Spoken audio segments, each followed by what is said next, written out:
አንድ ነገር ልንገርሽ አይደለ? እርግጠኛ እንድትሆኝ የምነግርሽ አንድ ቀን እኔና አንቺ ቦታ መቀየራችን አይቀርም። በሱ እንኳን እርግጠኛ ባትሆኝ ነው የሚሻልሽ። እንዴት ባክሽ? አንቺ ያለሽው እዚህ ነው። ዓለም ላይ ምን እየተፈጠረ እንደሆነ እንኳን አታውቂም። እና እዚህ ቦታ ነኝ ስታይ ደስ አለሽ አይደል? አንጀቴ ቂቤ እንደጠጣ አንቺ ራስሽ መመስከር ትችያለሽ። ልክ ነሽ። ያሰብሽው ሁሉ ተሳካልሽ አይደል? ጊዜ ያሰረውን ጊዜ ይፈተዋል። መጀመሪያ ተጨንቄ የሰራሁልሽን ምግብ አትቀበይኝም? መርዝ አድርገሽ ስብኝ ያመጣሽው። እሱማ ልክ ነሽ። ያው አይጣፍጥሽም ብዬ በጨው ቦታ እሱን የጨመርኩት። እባክሽ እባክሽ ልለምንሽ፣ ልጄን አድኝል። እባክሽ አላልሽም? ቆይ ለመሆኑ ይሄን የልመና ቃል ታውቂዋለሽ እንዴ? እባክሽ ደግሜ ልለምንሽ፣ ኤሚን ብቻ አድኝል። ጠላት ከሆነ ሰው እንደዚህ አይነት የልመና ተማጽኖ መስማት እንዴት ደስ ይላል መሰለሽ። እባክሽ ደግሜ ልለምንሽ፣ ኤሚን ብቻ አድኝልኝ። ተስማምተናል እኮ ነው ወይንስ ናሆም አልነገረሽ? ምን ነው የሚነግረኝ? በምትኩ ድርጅቱን ልቀማት እንደሆነ። ምን? ኑሐሚን እንግዲህ ቅመምን አግኝታታለች ማለት ነው። በጣም የሚያሳዝነው ነገር ግን በመግቢያው ላይ እንዳስቀመጥኩላችሁ በጣም ነው የምታሳፍረው አምራን ማለት ነው። እንግዲህ ድርጅቱን 80% አስባችሁታል። የድርጅቱን 80% ትሰጡኛላችሁ፣ ከዚያ ውጭ ግን ቦንማሮን አልሰጥም ብላለች ማለት ነው። ይሄ በጣም ነው የሚያሳዝነው። ስለዚህ አሁን ላይ እንግዲህ በጣም ከባድ ሁኔታ ላይ ነው ያለችው ኤሚን። ለዚህ ታዲያ እንዴት ነው ሊስተካከል የሚችለው? ሌላ ሰው ውስጥ ተመርምሮ የዚህ አይነት የምርመራ ውጤት የሚያመጣ ሰው ሊኖር ይችላሉ ሲባል በጣም ከብዙ ሰው ተመርምሮ ኦፕላስ የሆነ ሰው ጠፍቷል። ስለዚህ አሁን ላይ እንግዲህ አምራን እኔ ብቻ ነኝ ብላ ስላሰበች ነው በዚህ ልክ እንትን እያለችባቸው ያለችው ማለት ነው ራሷን። እውነት ለመናገር ዳጊ ነግሯታል። ይሄ ነገር እኮ ማለት ፈጣሪ የሰጠሽ ነው። ስለዚህ ፈጣሪ የሰጠሽን ነገር እንዴት በገንዘብ ታደርጊዋለሽ? በገንዘብ ይደረጋል ወይ? ፈጣሪ በነፃ ሰጥቶሻል። በነፃ ለምን በነፃ አትሰጭም ሲላት ምንድን ነው ያለችው? እንዴ አንተ ቆይ ኩላሊትና ጉበት ስላለ እሱን በነፃ ትሰጣለህ እንዴ ነው ያለችው። እናም እንግዲህ መቅኔ ማለት በጣም ከባድ ነገር ነው። በዛ ላይ ደግሞ በጣም እንደሚያመኝ ከሰጠው በኋላም ሊያመኝ እንደሚችል ነግሮኛል። ስለዚህ ይሄንን ማድረግ አልችልም በነፃ ነው ያለችው እና የጠየቀችው ጥያቄ ለዳግምም ለሁሉም በጣም ነው ያስደነገጣቸው። በሌላ በኩል ደስ የሚለው እቺ እናት ማለት ነው የምትመለከቷት ወይዘሮ ፋንቱ ትባላለች። የናሆም እናት ነች። እንግዲህ የናሆም እናት አቶ ለይኩን ያለው ምንድን ነው ከወለደች በኋላ ሰራተኛ ነበራት ጥላ ሄደች ነው። ነገር ግን እሷ ወዴት ሄዳ ነበረ? ከየትስ ነው የመጣችው? አሁንስ ልጇን እንዴት ነው ልታቀው የምትችለው? በተለይ አቶ ለይኩን ስትል ለይኩን ብላ ደንግጣለች። ስሟ ደግሞ ፋንቱ ነው እና ከዚህ በፊት የናሆም እናት ፋንቱ እንደሆነች እናውቃለን። እና የናሆም እናት ነች የመጣችው ማለት ነው። የዳግም እንደሚታወቀው ወይዘሮ ዝናሽ ነች። ስለዚህ እንግዲህ ናሆም በእናቱ ፊት ነበረ ማለት ነው ኑሐሚንን ለብቻሽ ፈልጌሽ ነበር ብሎ ያናገራት። እንግዲህ አምራን ሰውን የማጣላት ሱስ ስላለባት ምንድነው ያደረገችው? ኤርሚያስና ኑሐሚን ከዚህ በፊት የነበረውን ፎቶ አምጥታ ፎቶውን ያሳየችው። ምንድን አድርጉ ብላ ፎቶውን አሳይታ ይሄው እንዴት እንደምታደርግ እጮኛን ተመልከት፣ ይህች ናት እንግዲህ ጨዋ ምናምን ብላ ለማጣላት ነው የሞከረችው። እሱ ደግሞ እንዴ ቆይ አንቺ መቼ ነው የምታርፊው? መቼ ነው ሰው የምትሆኙ ነው ያላት። እውነት ለመናገር በጣም ነው የምታሳፍረው አምራን። አሁን ሰው ይህንን ሁሉ አካላችን እኮ ጤናኛ አድርጎ ጤናማ አድርጎ የሰጠን ፈጣሪ በነፃ ነው። ስለዚህ እንደው በነፃ እንኳን ባትሰጥ ቢያንስ እንደው ግማሽ ፐርሰንት ቢያንስ ትንሽ ፐርሰንቱን እንኳን ቀንሽልን ብትባል በፍጹም ነው ያለችው። 80% የኔ ነው ካልሆነ አልሰጥም ብላለች። አሁን ላይ ዝናሽ ምን እንደምትወስን ግራ ገብቷታል። አይ ገንዘቤን እፈልገዋለሁ ካለች ገንዘቧን ከፈለገችው በጣም የሚያሳዝነው ማለት ነው ልጇን ልታጣ ነው። አይ ልጄን እፈልጋለሁ ካለች ደግሞ ገንዘቧን ልታጣ ነው። ስለዚህ በጣም በሚያሳዝን ሁኔታ ማለት ነው ተጨንቃ ነው ያለችው ወይዘሮ ዝናሽ። እንግዲህ ከጭንቀቷ በኋላ ምን ተፈጠረ የሚለውን የምናይ ይሆናል። ኑሐሚን መቼም ሁሌም ሩሩ ነች። እናም ቅመም እንግዲህ የኤርሚያስ ልጅ ነች። እንግዲህ ናሆም ይህንን ሲሰማ ደስተኛ ይሆናል አይሆንም የሚለውንም እናወራ ይሆናል ማለት ነው። ላይክ ሰብስክራይብ ማድረጋችሁን አትርሱ ውዶችዬ። እናም እንግዲህ ወይዘሮ ፋንቱ መጥታለች። አቶ ለይኩን ከዚህ በፊት ሲል እንደነበረው ወይዘሮ ፋንቱ ትባል ነበር ማለት ፋንቱ ትባል ነበር ብለዋል የዳግም እናት። እናም እንግዲህ የምርመራ ውጤቱ ማለትም ሂደቱ መርማሪው መርምሮታልኝ ማለት ነው። እንግዲህ ጓደኛው ግን መምጣት አልቻለም። አሁን ላይ ሞቶ ሊሆን ይችላል እየተባለ የሚታሰበው ሰውዬ ቆይ ማን ነው ሊገድለው የሚችለው?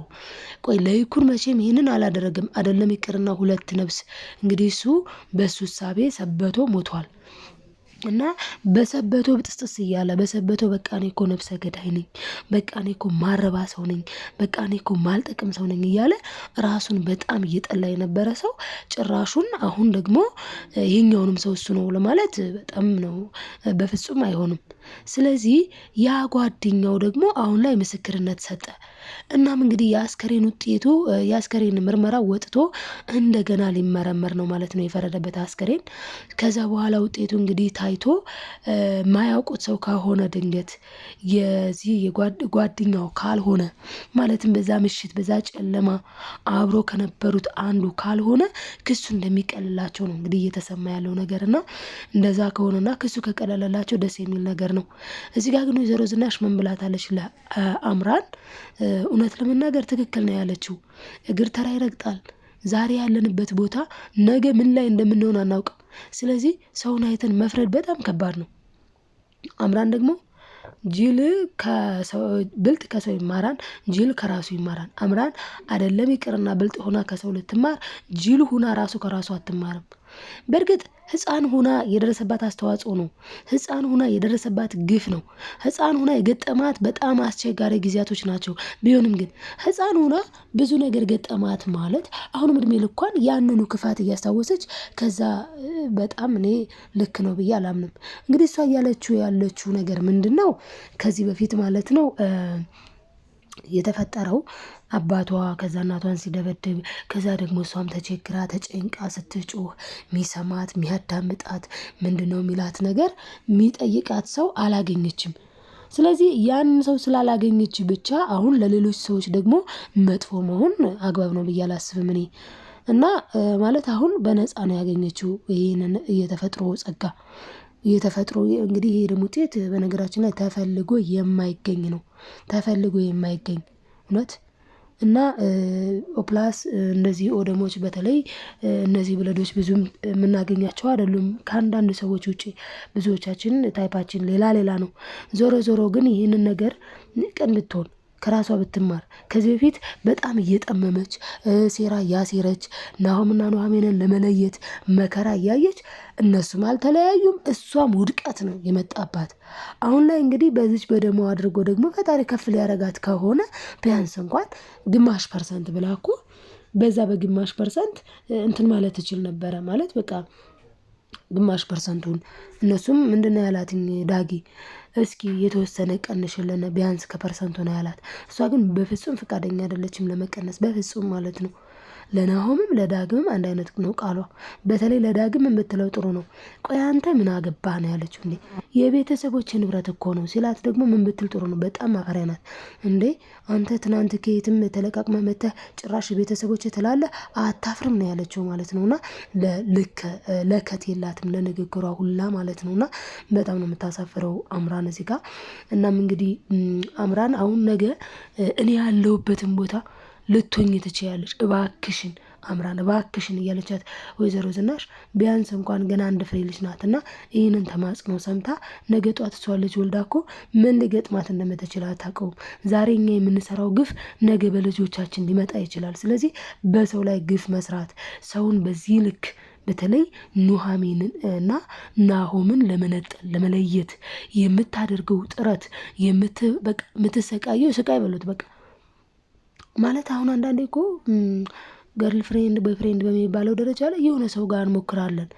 ያ ሰው እንግዲህ ፈጣሪኛው ካለው አግብተነው ልጆች ወልደን እንደምንመኘው አይነት ኑሮ ልንኖር እንችላለን። ያ ካልሆነ ግን ያን ሰው ግዴታዬ ነው ደግሞ አይባልም። በቃ ናሆም ፍቅር ሰጥቷት ነበር፣ ወዷት ነበር። እሷ ግን ገንዘብ ስታሳድድ፣ ሰው ስታጣላ፣ ቤተሰቦቹን ስትበረቋቆስ በቃ መጥፎ ስለሆነች ተዋት። እና በጣም ነው የሚያሳፍረው ማለት ነው። እንግዲህ ቅመሟ ለማጣፈጥ ድራማውን መታልናለች። ቅመሟ እንግዲህ በጣም በሚያሳዝን ሁኔታ እናቷ ከተለየቻት ቆይታለች እንደተናገረችው ከሆነ ማለት ነው።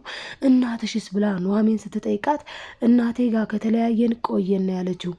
እናም እንግዲህ ኑሐሚንም እንዴ ታዲያ ለጥሩ ማደጉ እንደተሰጠሽ ነበር የሰማሁት ስትላት፣ አዎ ግን ሰዎቹ በጣም መጥፎ ስለሆኑ በሌሊት ወጥቼ ልሄድ አስፋልት ላይ መንገድ ላይ ማለት ነው ጎዳና ላይ ወይዘሮ ፋንቱ ነው ያገኟትኝ። ወይዘሮ ፋንቱም እንግዲህ ስለ ማንነታቸው ሲያወሩ አሁን ብቸኛ ነኝ፣ ዘመድ የለኝም ከአንድ ልጄ ውጪ የት እንደሄደ የጠፋብኝ ብለዋል። ያ ልጃቸው ደግሞ ናሆም ነው ማለት ነው። እንግዲህ ናሆም እናቱን እንዴት ሊያውቅ ይችላል? በምን መልኩስ? እሷ በእርግጥ አውቃለች ማለትም ለይኩን ሲባል እና ደግሞ አቶ ለይኩን ይህንን ያደረገልን ከዛ ደግሞ ሲመጣ ዳጊ ናሆም ሲመጣ ባለቤቴ ነው ብላለች ማለት ነው ኑሐሚን ለቅመሟ። እናም ከዚህ አንጻር ፊውቸር ያው ግልጽ እንደሚሆን ግልጽ ነው ማለት ነው ውዶችዬ። እስኪ እናንተስ ሀሳብ አስተያየታችሁን ኮሜንት ላይ አስቀምጡ። ምን ተማራችሁ ከድራማ ውስጥ? እኔ የአምራን ማይንዷ ተነክቷል። ከዚህ በፊት የገጠማት ነገር አስቸጋሪ ነው። ቢሆንም ግን ሁሌ መጥፎ ሁሌ ደግሞ እንደዚህ ማድረግ አግባብ ነው ብዬ አላስብም እኔ። እስኪ እናንተስ ምን ትላላችሁ? ሀሳብ አስተያየታችሁን በድጋሚ ኮሜንት ላይ አስቀምጡልኝ የኔ ተወዳጆች። ላይክ፣ ሰብስክራይብ፣ ሼር ማድረግ አትርሱ። ወዳችኋለሁ። ባይ ባይ።